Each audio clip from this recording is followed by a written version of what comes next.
Hey, everybody, this is David Wilms and Nephi Cole from the Your Mountain podcast. Hey, everybody. Hey, we're about to jump into a podcast we're really excited to give to you today about the Pebble Mine in Southwest Alaska.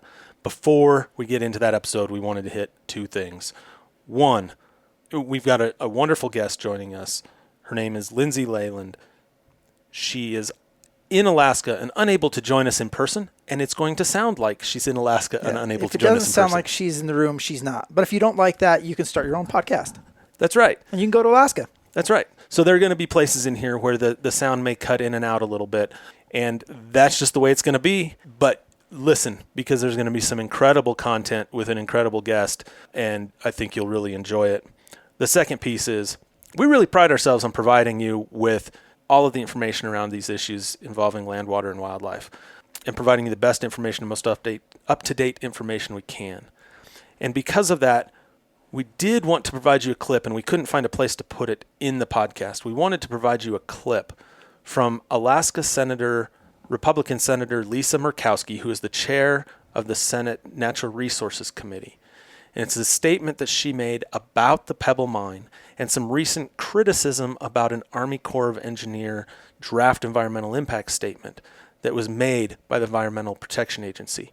And it's her response to that, which we'll play right now. Regardless of what side you're on with Pebble, that this is a significant project in an environmentally sensitive watershed area that is host to the world-class salmon incubator. It is the home of something that we are all very, very proud of. That I'm not willing to trade one resource for another. I'm not willing to trade the mineral for the fish. Both must be able to stand on their own. And if the Pebble Mine can't be permitted because it will harm the fisheries, it should not be permitted. I'm pretty sure that her entire staff subscribes to the podcast and gave it a 5-star review, which you should do as well. I agree. You should do that. You should subscribe, give a review. The other thing you should do is, if you want to hear more about this, because what you'll see is we just scratched the surface. There's so much more. I'm sure you'll have unanswered questions. We certainly do. There's a lot more that could be done around Pebble Mine.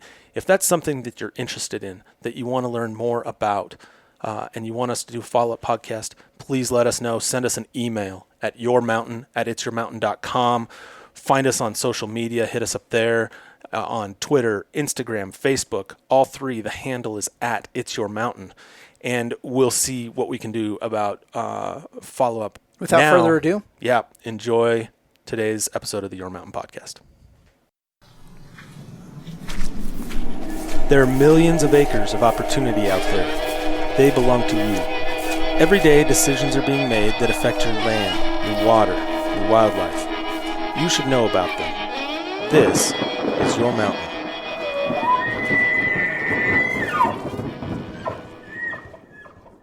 Welcome back, everybody, to another episode of the Your Mountain podcast.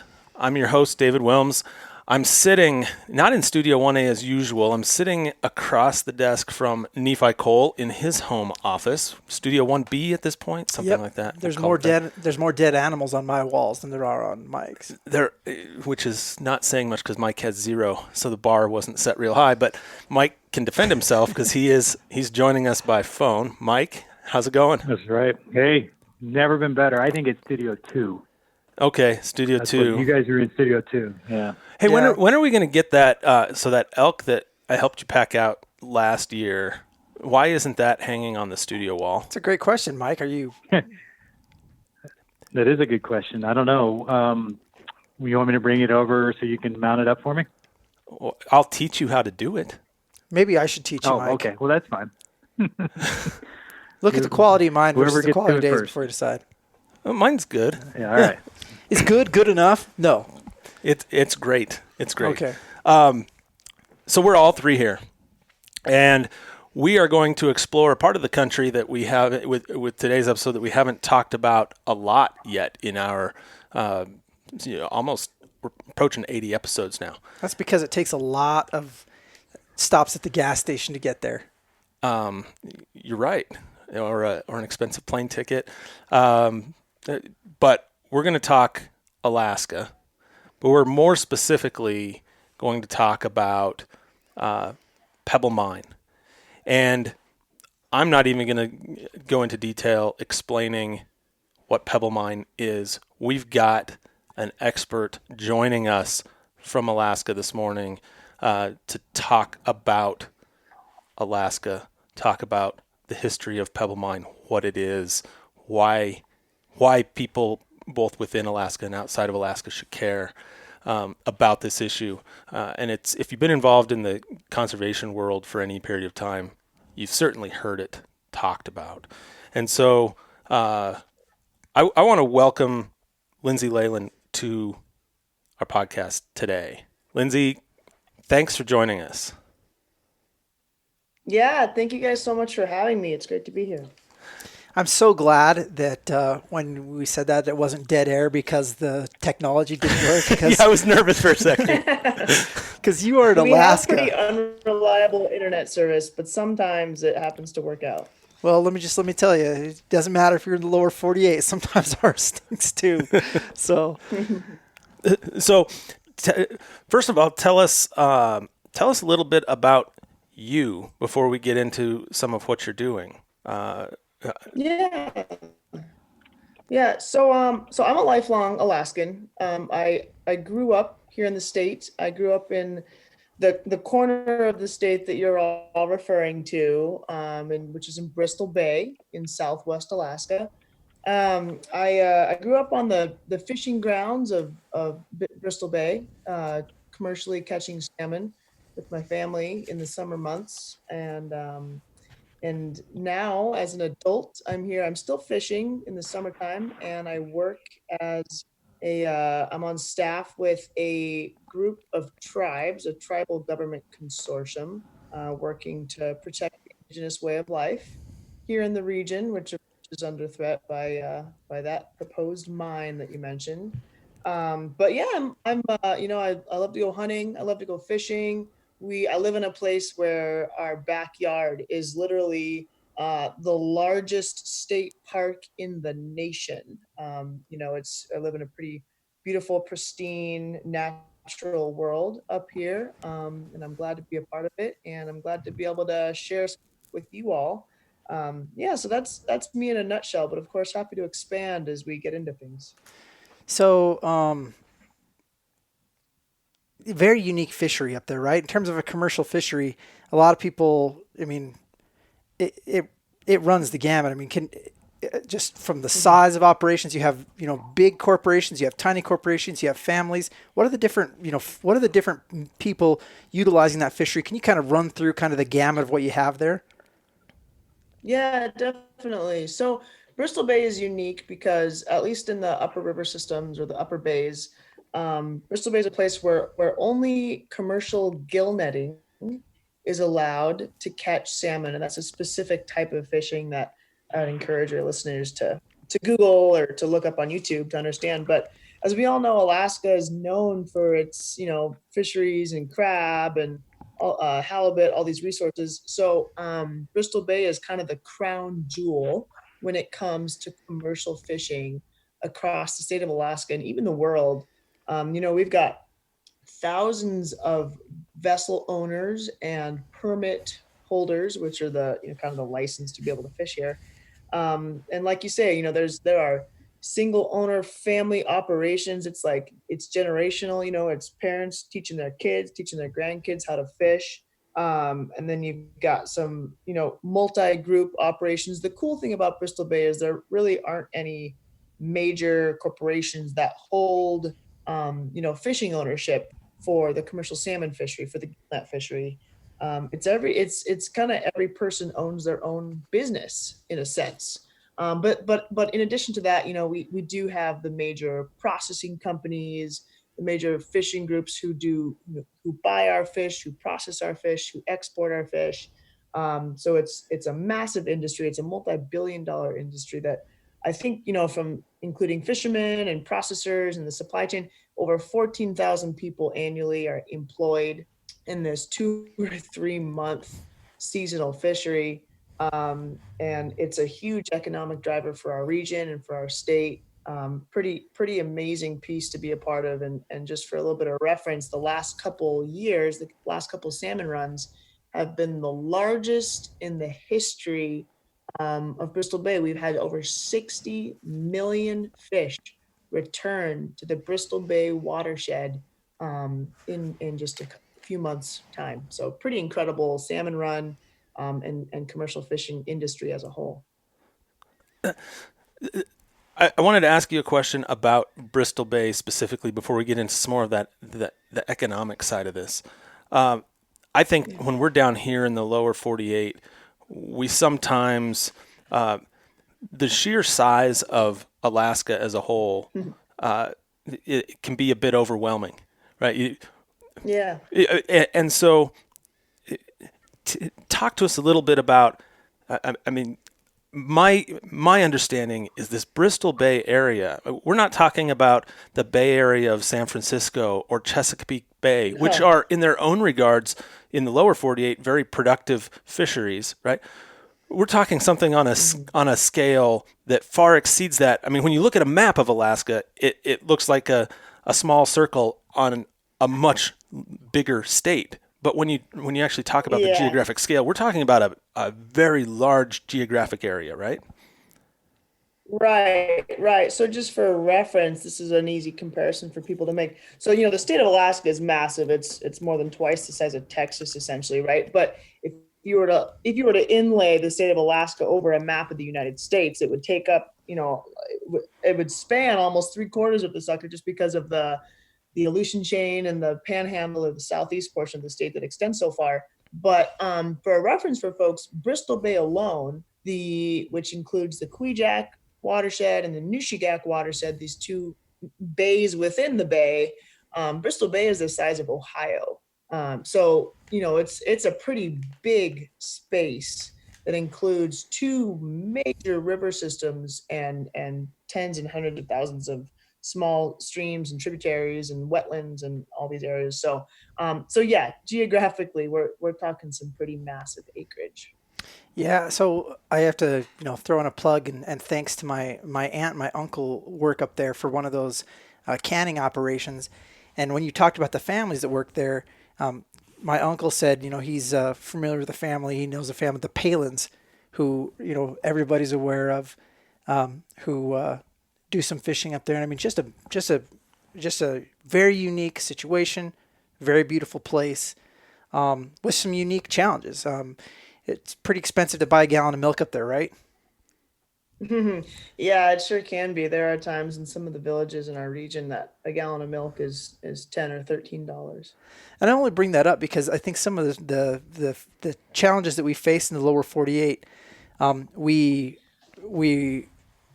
think it's hard for us to understand exactly what challenges somebody faces who up in Alaska, and I think that that's probably particularly important when you look at the backdrop of this issue that we wanted to chat with you about today, which is the Pebble Mine. It's a pretty unique area. It's a pretty unique issue. Even your senator, we quoted, I think we're going to put a Murkowski quote on the front of this, but a senator who has said, she's in I don't know if you want to say a friend of industry is the right word, but even she, I think, recognizes what a challenging issue Pebble Mine is in terms of of where you're looking at potentially mining. Is it okay if we talk with you a little bit about Pebble Mine? Yeah.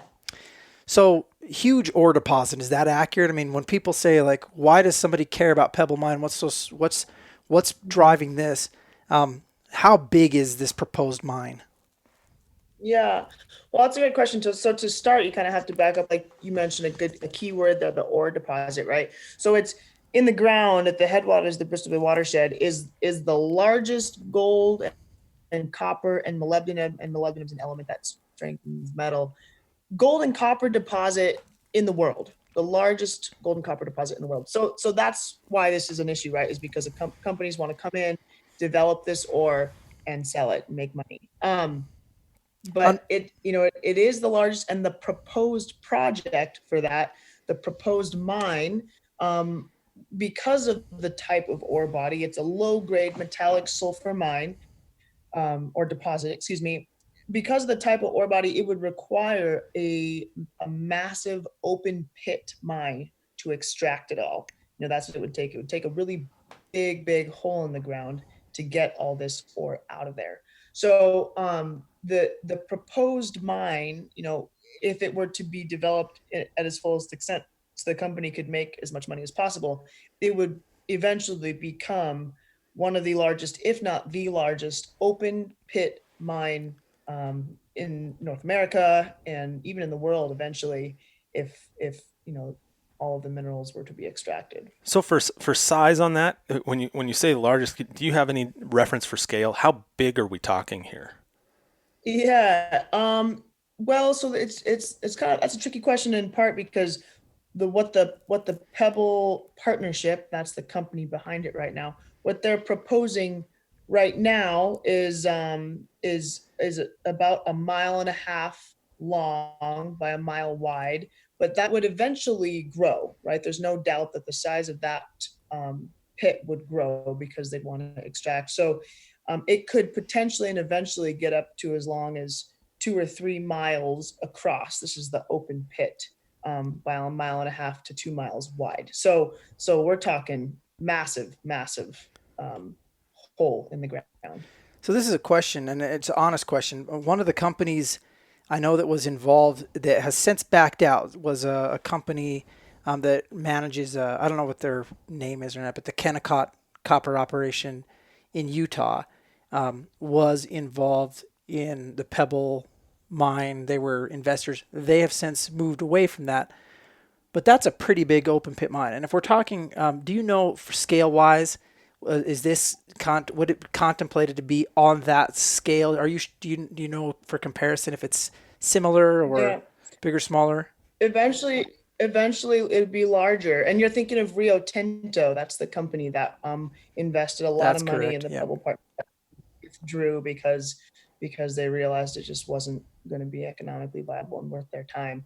But it would be much larger than the Kennecott mine. Now, my understanding from the mining side is that it's not actually the digging the open pit and the removal of the ore that's the biggest. Like, the mine itself isn't the biggest concern. It's the byproduct of the mine that raises more flags. Am I understanding that, or both pieces of this? I mean, obviously you can't have one without the other, but right. No, I mean, that's fair to say that a larger concern would be what's called the tailings dam, the toxic waste, or even the non-toxic waste storage facility that holds all that mining waste back. There still are major concerns with the dam, with the mine itself, right? With the size of a mine this big, a hole in the ground, there's no way you're not going to disrupt, critical groundwater and critical elements of the environment that people have survived on for thousands of years.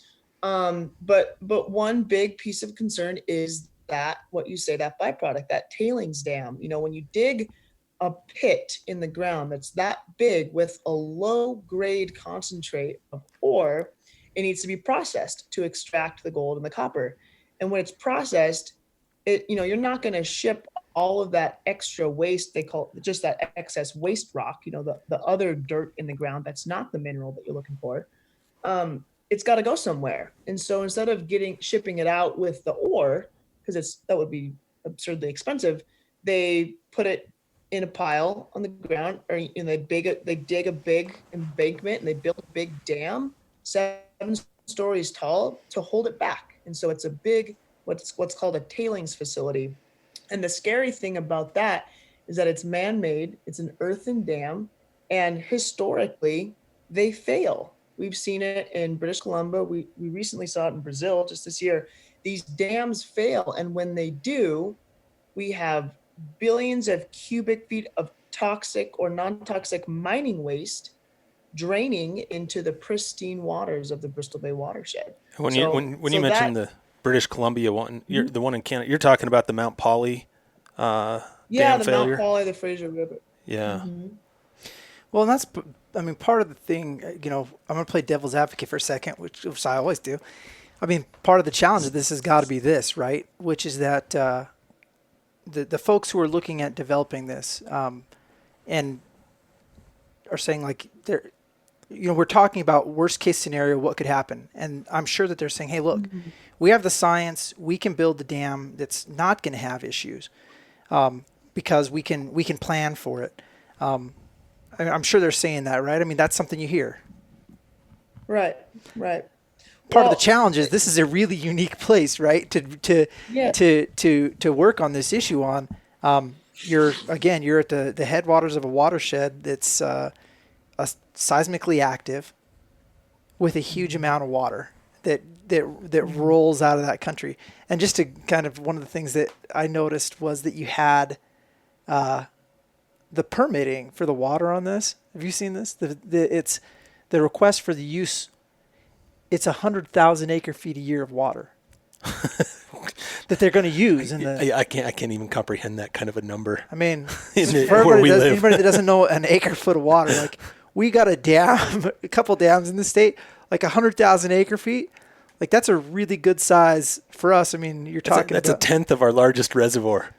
Yeah, I mean, a year. I mean, we're dividing water in some places on a tenth of an acre foot. So that's in our state. 1/10 of an acre. Yeah, that is the ask for permitting for water to be able to use on an annual basis. And for people that don't know acre foot, take an acre, cover it in a foot of water. That's an acre foot. So you're talking about 100,000 acre feet. It's a lot of water. Mm-hmm. Yeah, and it's tough too because the company may claim that this dam, this proposed dam will not fail, but you really can't make that claim when you're tying the language, which is included in this application. You're tying the language to be in perpetuity, which means forever, right? They're claiming that this dam will never fail. That's an impossible and unrealistic expectation to make because we can't guarantee that anything is going to last forever, especially a man-made earthen dam when we've seen multiple failures in the last 5 years alone. Yeah, and I'd make 2 points on that front. One, and correct me if I'm wrong on this, but I think the engineers that have been retained by the company up there to design or that would design the earthen dam are the same ones that designed the Mount Poly, British Columbia facility that failed. So they know what. So and then they've learned. So now they can make the improvement. And the second thing is, if memory serves me correct, there was one of the most powerful earthquakes in the history of the United States occurred in Anchorage in the 1960s, like a 9.2 on the Richter scale. Yeah. And that's only a couple, about 200 miles away, or maybe not even that far from Bristol Bay? Yeah, pretty close. And so do you know, do the engineering designs for this earthen dam contemplate that kind of catastrophic seismic event? And are they legitimately saying it can survive that kind of catastrophic event? Right. And that's another really big concern that we have here is that, the environmental impact study on this mine and this infrastructure, it doesn't address these elements. It doesn't address what a 9.2 or, earthquake in that area would, what the consequences of it would be. So those are some of the current, let's scratch on the surface of some of the concerns that we have about how this permit has been reviewed and how this company hasn't really done the due diligence and looking at the thorough and comprehensive scientific analysis. When even last year, if you guys don't know, even a year ago, we saw a 7.1 earthquake with the epicenter near Anchorage again, and we felt it all the way out here in Dillingham, on 8:00 in the morning a year ago. So those are some things that simply aren't being addressed that are not unrealistic natural events for our state and for our region that should be considered. Can I ask you a process question here? So that obviously, because you hinted at this in what you were just saying, that the environmental review hadn't considered some of this. Help our listeners understand the different processes, because I understand Army Corps of Engineers is involved, the company is involved, the Environmental Protection Agency is involved, maybe the state is involved, and can you kind of walk through the different review and permitting processes that have gone on or have to go on before this mine could become operational? Yeah. Yeah, definitely. So for this mine to be developed, there are dozens of state and federal permits that they need to receive before they can proceed. But the big one, the main permit, is called a 404. It's a Clean Water Act permit, 404C, that dredge and fill material that can be discharged into waters of the United States. And so the main permit that they need is the Pebble Partnership filed an application for that permit with their mine plan in December of 2017. And the agency that reviews that permit is the U.S. Army Corps of Engineers, who we just mentioned. So the U.S. Army Corps of Engineers, they look at the permit. The Pebble Partnership are obviously the applicants or the mine proponents. And then the EPA and the state of Alaska and the Department of the Interior and Fish and Wildlife Service and all these other agencies, they're involved in a way, as well as tribes in the region. They're involved as cooperating agencies or as groups that can kind of weigh in, behind the scenes on what this permit assessment should look like. The way the process works is, as I mentioned, the company applies for a permit, the Army Corps starts the review, and what they're tasked with is developing an environmental impact statement, which will eventually guide their decision making in whether to approve or to deny or to approve with parameters or limitations, or alternative suggestions. Before they release an environmental impact statement, they release what's called a draft environmental impact statement, which we've already seen. And the draft EIS is something that has lacked a lot of that critical information that I just mentioned. So a lot of scientific data, a lot of comprehensive geotechnical assessments, socioeconomic impacts, cultural impacts. It simply was a pretty skeletal document that at this stage in the game should be very thorough and very comprehensive. So once some of the agencies that looked at that document, that draft EIS, they looked at like the EPA, this EPA looked at that document and said, it's not enough. The science isn't enough. You guys don't have enough information here. You haven't provided enough, valuable, content for us to appropriate review. The Department of the Interior said that the draft environmental impact statement was so scant that it precludes meaningful analysis. They couldn't even look at it thoroughly and make an opinion about it because of how poorly it was done.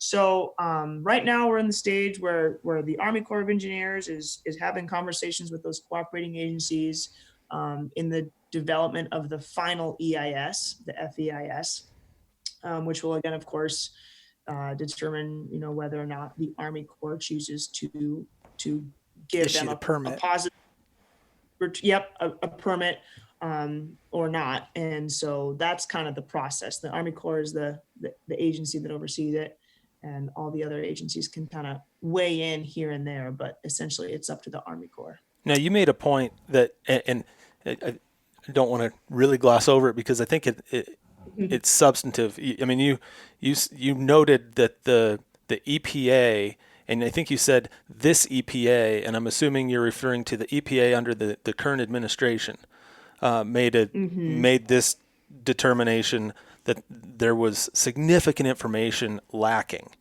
And Right. This is where, Nephi mentioned Senator Murkowski from Alaska has made comments recently about the Pebble mine and the permitting process and the Army Corps of Engineers, the draft EIS and the type of data in there. And I think it's referring to in particular, the EPA's response is, were you expecting the EPA to come out so I won't say aggressively against, but to really highlight deficiencies like this in this environment draft EIS? Yeah, great question. Well, yes and no. Yes, we're expecting that response because the people who are reviewing the permit, the people who are or who are weighing in on the draft EIS at the EPA, those are lifelong staffers. Those are lifelong EPA employees that are not government appointees, right, or not administration appointees. They're people who went there and it's their job to thoroughly vet and look through the this type of application. No, we weren't expecting that because, on the other hand, because of leadership at the top, who once Donald Trump was elected, the EPA actually proposed to withdraw, and we haven't talked about this yet, but to withdraw these previously set in place protections for Bristol Bay region, which was called the proposed determination, which basically stated that a mine of this size and scale cannot be built because of the irreparable harm that it would cause to the Bristol Bay watershed.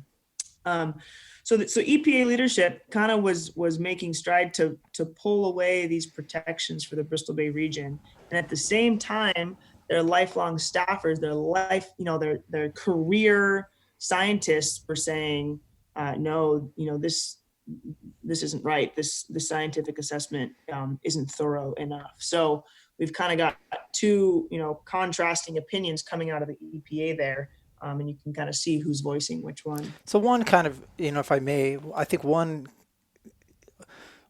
seems like it is a policy direction of people saying, hey, we want to move this stuff forward. The other one is after the assessment or when the assessment is done, it is now that we have the information. The reality is whatever our desire may be policy-wise, the reality that may not be possible. It sounds like that's kind of where these things within that agency kind of ran into each other. Is that fair? I guess maybe I'm not quite understanding the question. Well, I think maybe it's just it's interesting, and it's now a pontificate. Yeah. Agencies, political appointees change, administrations change, and I think that maybe this is a great lesson and a nice opportunity, hopefully, to look at this and say, you know what, the reality is that when we sit back and we do the science and we do the studies and we look at things objectively, we can come to objective decisions about what is best based on the information, not on the politics. Right. Right. Yeah. And we've seen, unfortunately, we've kind of seen the opposite of that in some of the bigger decisions that are being made, with this fight, that the politics are actually weighing pretty heavy in it. And the science is being set aside just a bit. Let's come back really quick to something you even mentioned we hadn't talked about yet, and you started to talk about it, but I want to clear up exactly what it is you're talking about, because I think because there's a follow-up point to that afterwards. So I think what you were referring to a few minutes ago was that the EPA a number of years ago, and forgive me, you'll know this better than I will, but a number of years ago, under responding to a petition under Section 404C of the Clean Water Act, issued some guidance, and 404C allows the EPA of the Clean Water Act allows the EPA to restrict or prohibit or deny or withdraw an area as a disposal site or for dredged or fill material if it'll have an adverse effect on things like municipal water or fisheries, right? And so, can you explain a little bit about, how that guidance was issued, and what happened to it, and then I had a follow-up. Once you do that, I have kind of a follow-up point I'd like to make. Yeah, definitely. So back in 2012, 2013, local people, tribes and fishermen, they saw what the Pebble project was proposing. They saw this huge open pit mine proposal, and knowing what we know about groundwater and about fisheries and about, subsistence culture and the way of life that people have depended on because of the health of the Bristol Bay watershed, tribes and local fishermen petitioned the federal government to come in and do a scientific analysis, a study that would look at the potential impacts of developing the Pebble project. So in 2014, after a 3-year, multi-year twice peer-reviewed scientific assessment, it's a huge document called the Bristol Bay Watershed Assessment. The EPA came in and did this huge scientific analysis, and their findings determined that if Pebble were to be built as it was proposed, it would have what you say there, irreversible adverse effects to the downstream side of things, right? To the groundwater, to the fishery, to water supply, to a lot of elements that are critical to the health of the Bristol Bay watershed. The EPA, in that watershed assessment, they said, here's mine scenario A, B, and C. They have to have these parameters. They have to have these limitations in order for it not to impact, not to negatively impact the Bristol Bay watershed forever. Everything that Pebble has proposed before and since that assessment they proposed a mine that's bigger than any mine scenario that the EPA said would cause irreversible harm. So to kind of recap here, the EPA came out with a big watershed assessment. They said, you can't build this mine here like this. It's going to be too detrimental. And they issued what's called a proposed determination. We call it a PD for short, of course. And that proposed determination would have prohibited as proposed, that size of a mine from being developed in the region because it would have been so detrimental. However, those protections never got finalized. And then when the administration changed, they weren't finalized. They're currently in the course of being withdrawn. But that's kind of the brief, 30,000 foot level of 404C EPA's intervention to protect Bristol Bay, which is now kind of going out the window. Now that it was stopped, or they didn't issue a final. I can't remember what you called it now. The PD, the final determination. The final determination. So it's a proposed determination. Yeah, that never got finalized. But there was a lawsuit, right? There was a lawsuit that kind of put them in a position where they couldn't finalize it.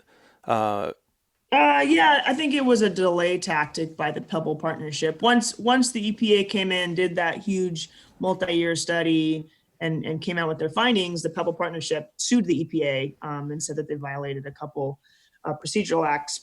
But in our understanding of it, that was a delay tactic just to wait out a new election and a new administration who was maybe more keen to massive development, at all costs. So they were in lawsuit, and then shortly after Donald Trump got elected, that lawsuit was after a backdoor meeting.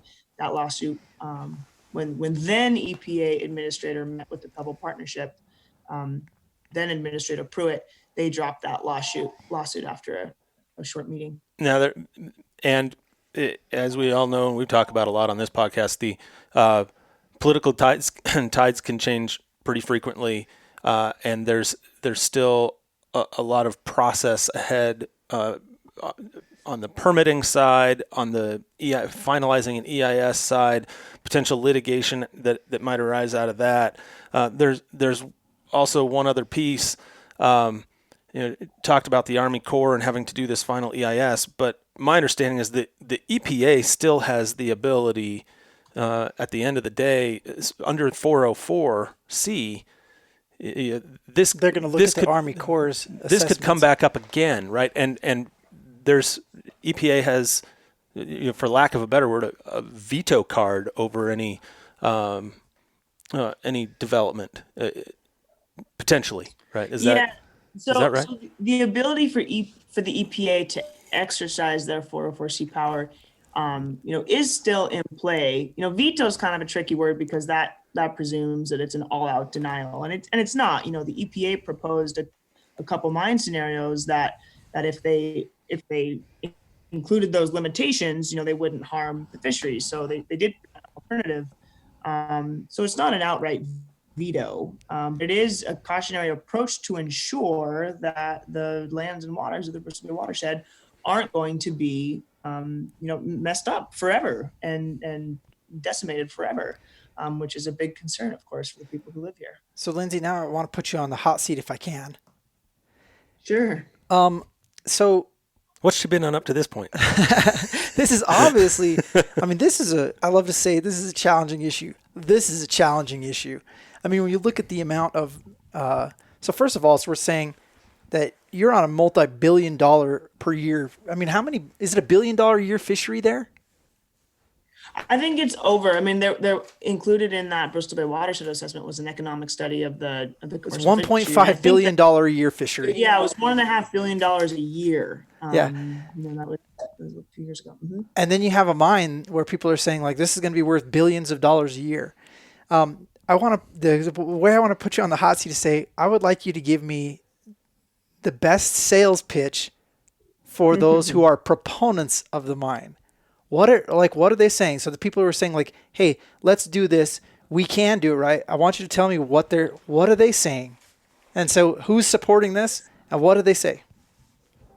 Sure. Well, I'll say that the Pebble partnership, the company and the Northern Dynasty, the company behind this project, what they are touting, what they're trying to convince the public and legislators and political leadership of, and their shareholders of, is that the value of the minerals in the ground, because it is such a big deposit, it has a really high value, right? It's a huge, huge ore deposit. So there is a lot of money in the ground, assuming, of course, that the value of gold and copper remain high, like they are now.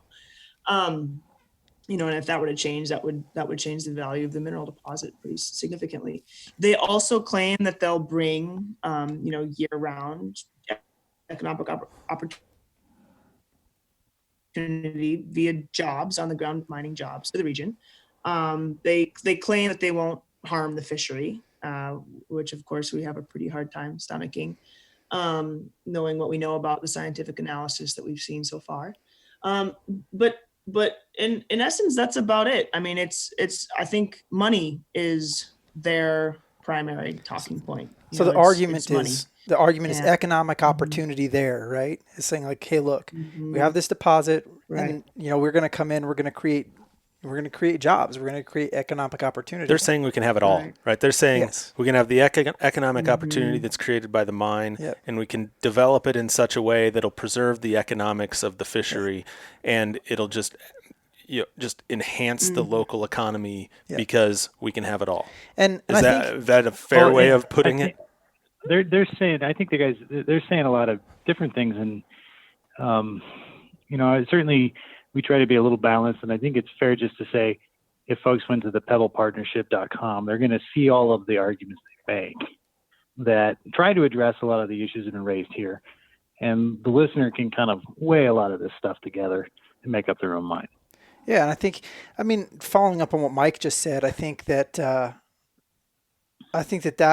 we all, at least Dave and I may have a boxing match about this later, but we agree that in some situations, it's fair to say that like you can have your cake and eat it too. I think the challenge on this one is going to be the size of the cake. It's going to be how big that piece of cake is. Can you really eat that big of a piece of cake and clean up after yourself? That's what makes it unique and a challenging situation to deal with in Pebbles, because yes, I think that the science would say that, can you do it in the right situations? Absolutely. And then this is the next place I was going to put you on the hot seat, Lindsay, or you guys as a group, is it fair to say you guys aren't anti-mining, you're just anti this mine? Yeah, I think that's totally fair. I mean, again, I represent a group of tribes, right? That's who I work for. Our tribes are not anti-mining. We all have cell phones. We all have phone with houses with copper in them. We all drive vehicles. But it's this project in this place that poses such an incredibly negative threat. To not only our lands and waters, but to our culture, to our way of life, to our histories and our futures. We're not opposed to mining. We're opposed to unsustainable development that's going to dramatically change and alter the way and the makeup of the Bristol Bay region. And this project, proposes to do that. And one thing that I wanted to point out too, just to kind of rebut that economic driver position, the Pebble Partnership has never actually proven that this is going to make anybody any money. They've never created or produced an economic feasibility study, which is unheard of for a project of this type. To date, they've been proposing this project for nearly 20 years. They have never produced an economic feasibility study, a document that says, here's how much we're going to make, here's how we're going to do it. So they haven't actually proven to Alaskans, to Bristol Bay residents, to shareholders, to other mining companies, that this project is economically viable. I'm sensitive to your time. I know you've got another meeting you've got to get to. Yeah. So I want to do this to kind of wrap it up. I want to bring us full circle back to the beginning of the conversation where you were talking about this fishery, and there were a couple of numbers that I just wanted to add on to. You talked about the millions of sockeye salmon, how you're setting all-time records with sockeye salmon. One thing that I think is worth mentioning, and you also mentioned 14,000 jobs in the fishing industry.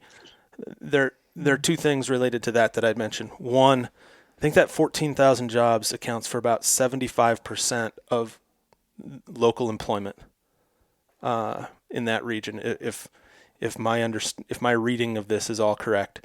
So 75% of the economy is dependent upon this fishery. And then 42%, like I love to eat salmon, and I was blown away by this.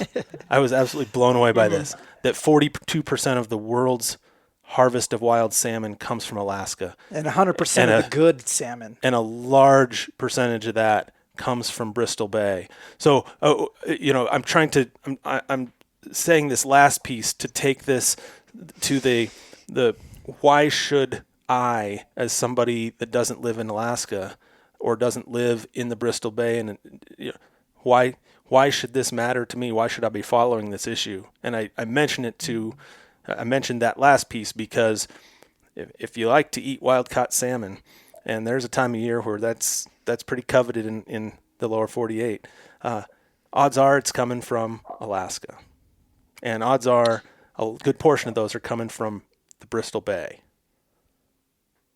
Yeah, definitely. It is. I mean, it is a local issue, but it's also a statewide, a national, and an international issue.